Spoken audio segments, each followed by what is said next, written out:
خداوند یسوع مسیح کے نام میں آپ کو سلام۔ آج ہم سبت کے بارے میں سیکھیں گے کہ سبت کیا ہے اور اس کا آغاز کہاں سے ہوا۔ سبت کو سمجھنے کے لیے آئیں پیدائش 2 باب کی جانب چلیں۔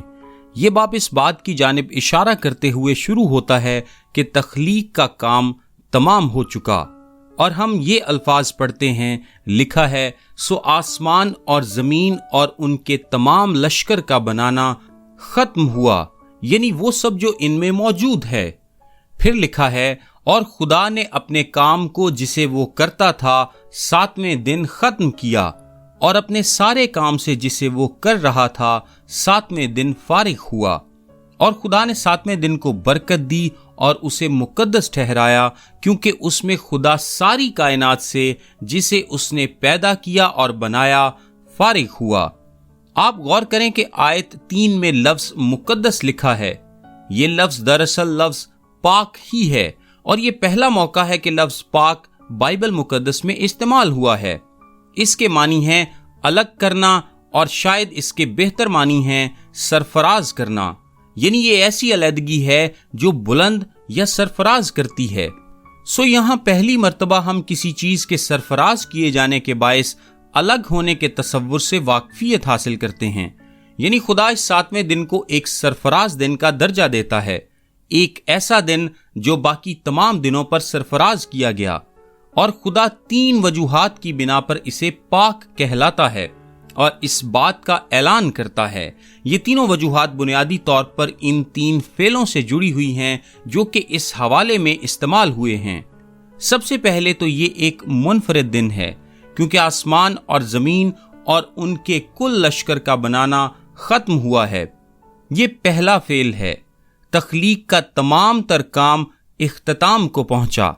تخلیق کا یہ کام خدا نے 24 گھنٹوں کے 6 دنوں میں ختم کیا، اور 6 دن کے اختتام کے بعد تخلیق کا مزید کوئی کام نہیں کیا گیا، ماں سوائے ان الہی معجزوں کے جن کے بارے میں ہم خاص موقعوں پر پرانے عہد نامے میں پڑھتے ہیں، اور ان حیرت انگیز معجزوں کے جو خداوند یسوع مسیح کے ذریعے واقع ہوئے، جن کے ذریعے اس نے اب گناہ میں گر چکی مخلوق کے لیے کاملیت اور شفا کو تخلیق کیا۔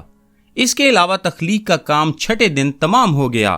یہ کام ہزاروں سالوں تک یا اربوں خربوں سالوں تک نہیں ہوتا رہا، بلکہ 6 دن کے بعد یہ ختم ہو چکا تھا، مکمل ہو چکا تھا۔ پس یہ خاص دن ہے، کیونکہ یہ اس بات کی جانب اشارہ کرتا ہے کہ خدا کی تمام تخلیق ہو چکی ہے۔ دوسرا فعل ہے آرام کیا یا فارغ ہوا۔ آیت نمبر 2 میں کہا گیا ہے، لکھا ہے اور خدا نے اپنے کام کو جسے وہ کرتا تھا 7ویں دن ختم کیا، اور اپنے سارے کام سے جسے وہ کر رہا تھا 7ویں دن فارغ ہوا۔ اور پھر دوبارہ آیت 3 میں لکھا ہے، خدا ساری کائنات سے جسے اس نے پیدا کیا اور بنایا فارغ ہوا۔ یہ ایک منفرد دن ہے، کیونکہ تخلیق کے اختتام پر خدا فارغ ہو کر آرام کرتا ہے۔ اس کے مفہوم تھکاوٹ کے نہیں ہیں۔ یسایہ 40 باب 28 آیت میں لکھا ہے، خداوند خدائے ابدی و تمام زمین کا خالق تھکتا نہیں اور ماندہ نہیں ہوتا۔ زبور نویس کہتا ہے، وہ نہ تو سوتا ہے اور نہ اونگتا ہے۔ اس کے آرام کرنے سے مراد محض یہی ہے کہ وہ کام کرنے سے فارغ ہو گیا، نہ کہ یہ کہ اسے پھر سے اپنی توانائی کو بحال کرنے کی ضرورت تھی، بلکہ یہ حوالہ ہمیں یہ بتاتا ہے کہ اس کے آرام کرنے سے مراد یہ ہے کہ وہ تخلیق سے مطمئن تھا۔ اور یہ کہنا ہمیں پہلے باب کی 31ویں آیت پر لے جاتا ہے، لکھا ہے اور خدا نے سب پر جو اس نے بنایا تھا نظر کی اور دیکھا کہ بہت اچھا ہے۔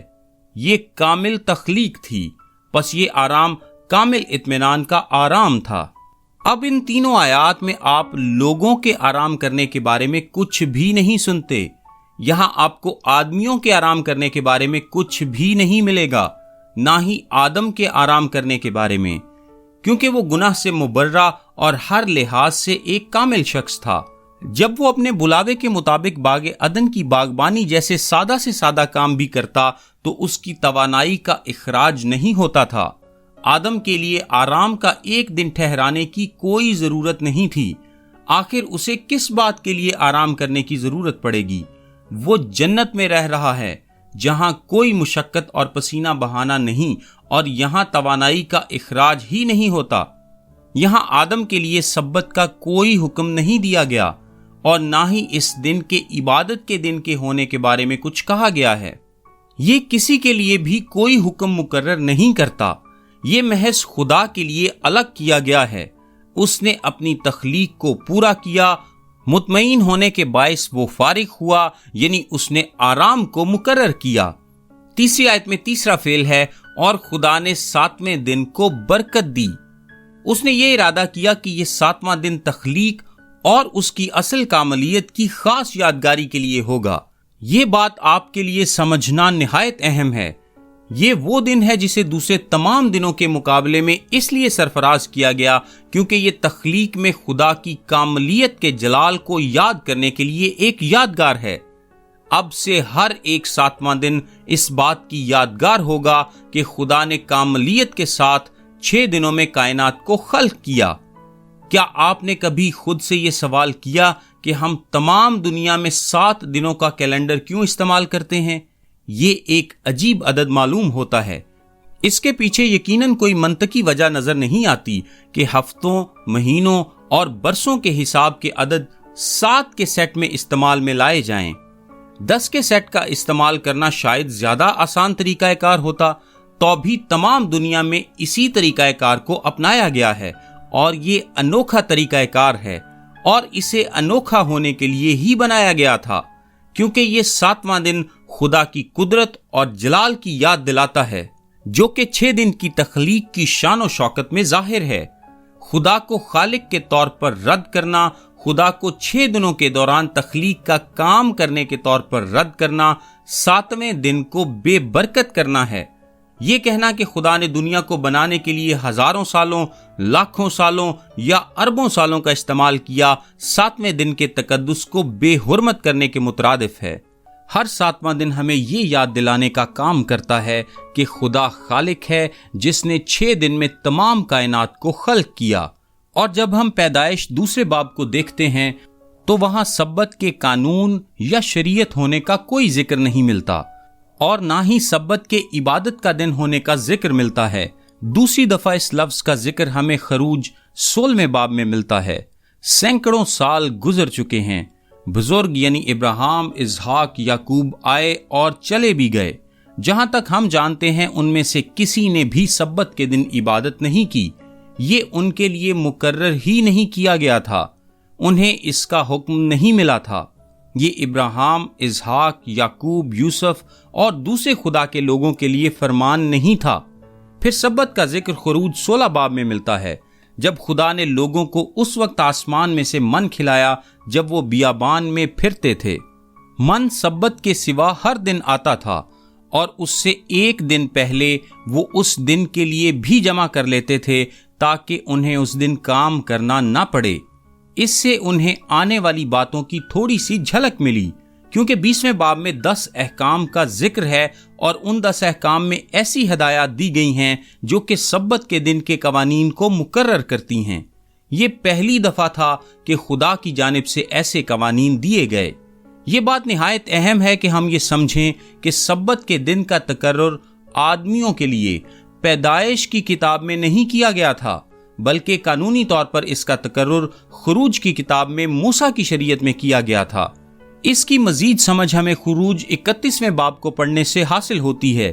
خداوند موسیٰ سے ہم کلام ہوتا ہے اور 12ویں آیت سے لکھا ہے، اور خداوند نے موسیٰ سے کہا، تو بنی اسرائیل سے یہ بھی کہہ دینا کہ تم میرے سبتوں کو ضرور ماننا، اس لیے کہ یہ میرے اور تمہارے درمیان تمہاری پشت در پشت ایک نشان رہے گا، تاکہ تم جانو کہ میں خداوند تمہارا پاک کرنے والا ہوں۔ پس تم سبت کو ماننا اس لیے کہ وہ تمہارے لیے مقدس ہے۔ جو کوئی اس کی بے حرمتی کرے وہ ضرور مار ڈالا جائے، جو اس میں کچھ کام کرے وہ اپنی قوم میں سے کاٹ ڈالا جائے۔ 6 دن کام کاج کیا جائے، لیکن 7واں دن آرام کا سبت ہے جو خداوند کے لیے مقدس ہے۔ جو کوئی سبت کے دن کام کرے وہ ضرور مار ڈالا جائے۔ پس بنی اسرائیل سبت کو مانے اور پشت در پشت اسے دائمی عہد جان کر اس کا لحاظ رکھیں۔ یہاں لکھا ہے میرے اور بنی اسرائیل کے درمیان یہ ہمیشہ کے لیے ایک نشان رہے گا۔ کیوں؟ اس لیے کہ 6 دن میں خداوند نے آسمان اور زمین کو پیدا کیا اور 7ویں دن آرام کر کے تازہ دم ہوا۔ ہم یہاں پڑھتے ہیں کہ سبت ایک نشان ہے۔ یہ ایک نشان ہے جس کے معنی ہے کہ یہ کسی اور چیز کی جانب اشارہ کرتا ہے، یا آپ کہہ سکتے ہیں کہ یہ ایک علامت ہے۔ یہ 10 احکام کے درمیان رکھا گیا ہے کیونکہ یہ موسیٰ کے عہد سے جڑی ایک علامت ہے۔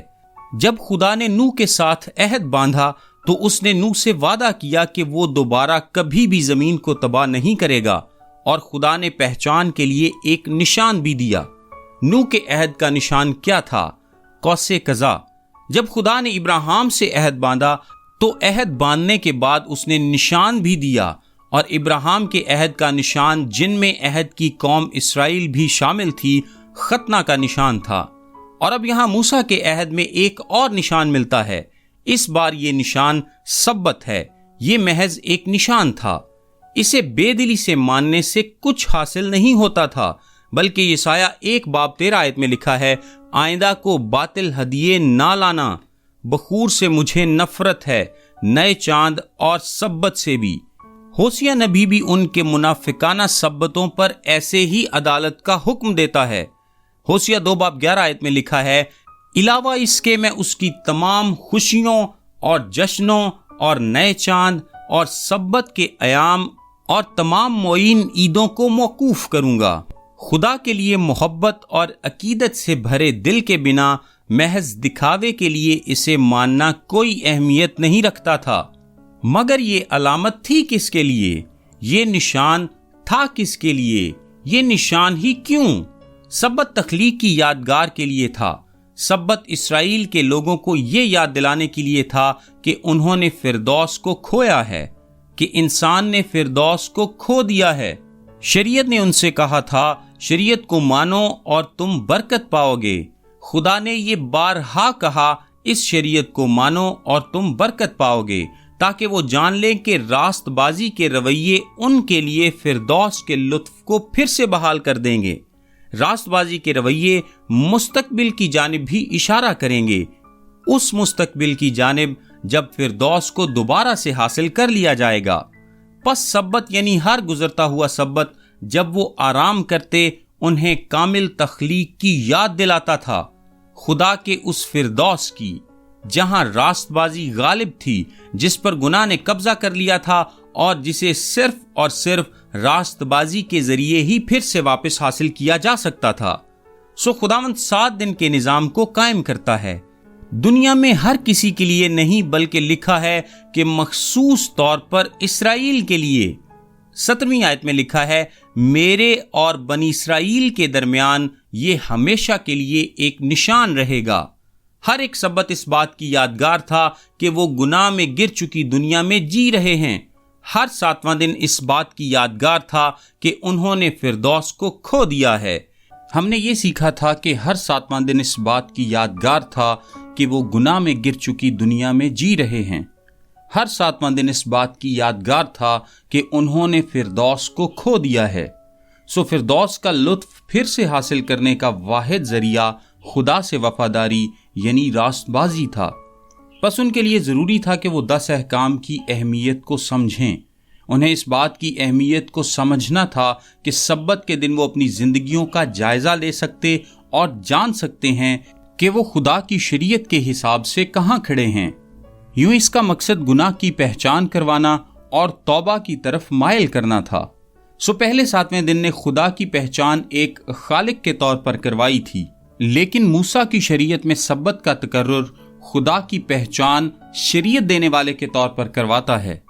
پہلی پہچان کا مقصد یہ تھا کہ تخلیق کے لیے شکر گزاری پیدا ہو سکے، اور دوسری کا یہ کہ توبہ پیدا ہو سکے ہر اس اچھی چیز کی وجہ سے جو کھو دی گئی تھی، اور یوں سبت نے نئے معنی حاصل کر لیے۔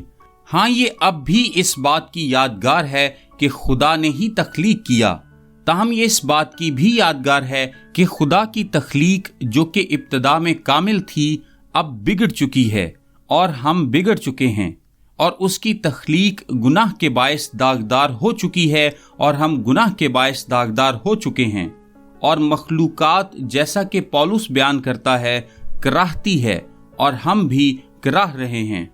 ابراہیم کے عہد میں ختنہ کا نشان یہ کہنے کا ایک ذریعہ تھا کہ تمہیں پاک ہونے کی ضرورت ہے، یعنی تمہیں پاک کیے جانے کی ضرورت ہے، اور 10 احکام کے درمیان میں سبت کا یہ نشان بھی بنیادی طور پر یہی بات کہتا ہے۔ تمہیں یہ پہچاننے کی ضرورت ہے کہ تم نے فردوس کو کھو دیا ہے، اور اسے واپس پانے کا واحد ذریعہ راست باز بننا ہی ہے، یعنی وہ شریعت پر قائم نہیں رہ سکتے تھے، تاہم ان کے لیے یہ ضروری تھا کہ وہ اپنی ندامت سے تحریک پا کر خدا سے یہ التجا کریں کہ وہ ان گنہگاروں کے ساتھ رحم سے پیش آئے۔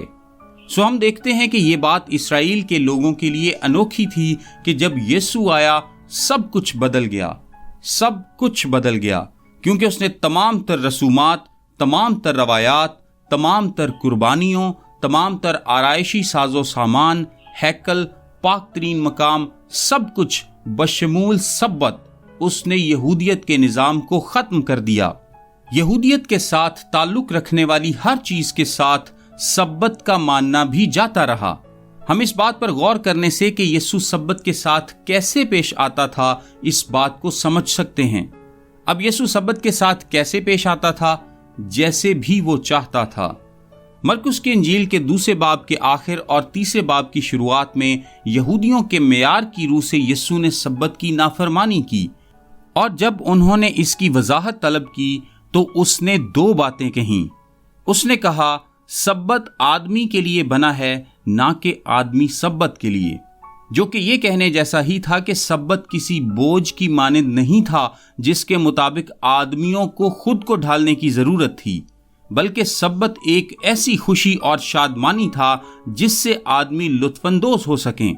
یہودیوں نے اسے تقریباً ناقابل برداشت بوجھ میں بدل کر رکھ دیا تھا۔ دوسری بات جو اس نے کہی پہلی سے بھی زیادہ حیران کن تھی، اور وہ یہ کہ ابن آدم سبت کا بھی مالک ہے، اور یوں اس نے اس بات کا اعلان کیا کہ وہ سبت پر بھی قادر ہے۔ فریسیوں نے یسوع پر یہ الزام لگایا کہ اس نے سبت کا حکم توڑا اور خود کو خدا کے برابر بنایا، اور اسی بات کی وجہ سے آخرکار اس کو قتل بھی کیا گیا۔